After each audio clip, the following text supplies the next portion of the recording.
شادی کے بعد دنیا کی دوسری عورتیں خوبصورت کیوں لگتی ہیں؟ ایک شخص ایک تجربہ کار عالم دین سے اپنا مسئلہ دریافت کرتے ہوئے کہنے لگا، شروع میں جب میری بیوی مجھے پسند آئی تھی تو اس وقت میری نگاہ میں ایسی تھی جیسے اللہ تعالیٰ نے اس دنیا کے اندر اس جیسا کوئی بنایا ہی نہیں، اور جب میں نے اسے شادی کا پیغام دیا تو اس وقت میری نگاہ میں اس جیسی کئی ساری لڑکیاں تھیں۔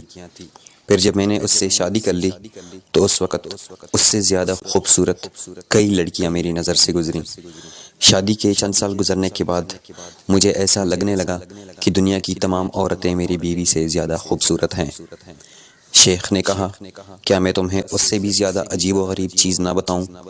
اس آدمی نے جواب دیا، ہاں کیوں نہیں۔ شیخ نے جواب دیا، اگر تم دنیا کی ساری عورتوں سے شادی کر لو پھر بھی تمہیں ایسا لگے گا کہ گلی کوچوں میں پھرنے والا آوارہ کتا دنیا کی تمام عورتوں سے زیادہ خوبصورت ہیں۔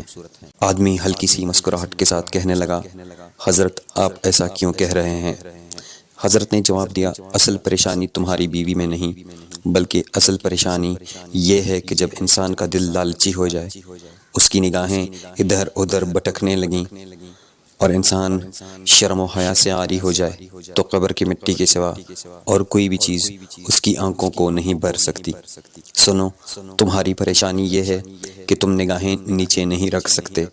تمہاری پریشانی یہ ہے کہ تمہاری بیوی تم پر حلال ہے اور شیطان کو حلال پسند نہیں، بس جان لو شیطان تمہارا کھلا دشمن ہے۔ کیا تم اپنی بیوی کو دوبارہ دنیا کی سب سے زیادہ خوبصورت عورت بنانا چاہتے ہو؟ اس آدمی نے جواب دیا، جی ہاں۔ حضرت نے کہا، پھر تم اپنی نگاہیں نیچے رکھو۔